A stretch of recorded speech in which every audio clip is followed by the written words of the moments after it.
If your motorcycle is making any of this sound, you should be worried. Hindi ka tinatakot ha, pero may mga tunog, vibration at amoy na kapag binaliwala mo, pwedeng itirik ka sa gitna ng daan or worse. And mga preng, and the scary part is most rider hear this sign every day and ignore them. Hindi mo kailangan maging mekaniko preng para malaman kung may mali na sa motor mo. Your motorcycle talks to you. The problem is most rider don't listen. So in this video, I'll break down the real warning sign. Not theory, not YouTube myth, actual signals that professionals look for. Part 1, mga tunog na dapat kabahan ka. Isa na dito ang metallic ticking or clicking sound. If you hear a ticking sound, especially when accelerating, that's not normal engine sound preng. That's usually loose valve clearance, worn cam chain, or internal metal parts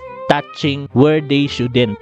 Ignore this long enough and your small sound becomes engine overhaul. The second is the deep knocking sound. Preng, this is dangerous. A deep knocking sound means internal stress, bearings, crankshaft, or piston slap. When professionals hear this, they don't ride. They stop immediately. And if you keep riding mga preng, you're literally grinding your engine from the inside. The third sound is squealing or whistling. High-pitched squeal usually means belt problem, dry bearings, or air leak sa intake. Hindi agad masisira mga preng, but it's telling you something is drying out or leaking. So ngayon, pumunta na naman tayo sa part 2, the vibration na hindi normal. Mga preng, hindi lahat ng vibration normal. Your motorcycles vibrate but not like this. The first is the handlebar vibration. If your handlebars vibrate more than usual, especially at a specific speed ha, that's usually unbalanced wheels,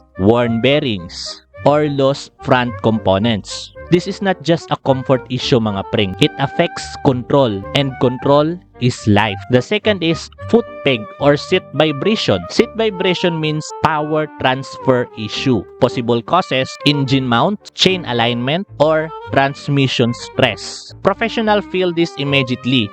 Beginners ignore it until breakdown. The third vibration is during acceleration only. Preng, if vibration appears only when you accelerate, that's drivetrain stress.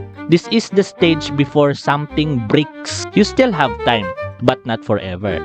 The part 3 na naman mga preng is usok, amoy, at hatak issue. The first is yung usok sa tambutso mga preng. Blue smoke, oil burning, black smoke, too much fuel, white smoke, possible coolant issues. Any smoke that wasn't there before is a red flag mga preng. The second is yung amoy, sunog. Burning smell is not normal mga preng ha. Could be overheating, electrical short, or clutch slipping. Mga preng, when professionals smell this mga preng ha, they stop and inspect. Pero when riders ignore this, they post, guys, sira ang motor ko online.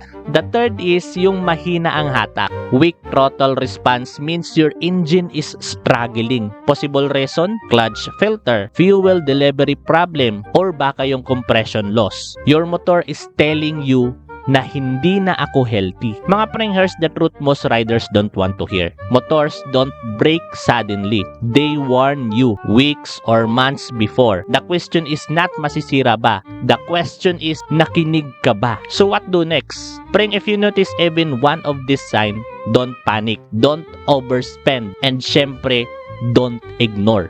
Get it checked early. Early fix is cheap mga preng. Late fix is talagang painful. And mga preng, if this video help you even a little, subscribe. I don't post hype, I post real rider knowledge. And if you know someone riding right now with a weird sound, share this video. You might save their bike or even their life.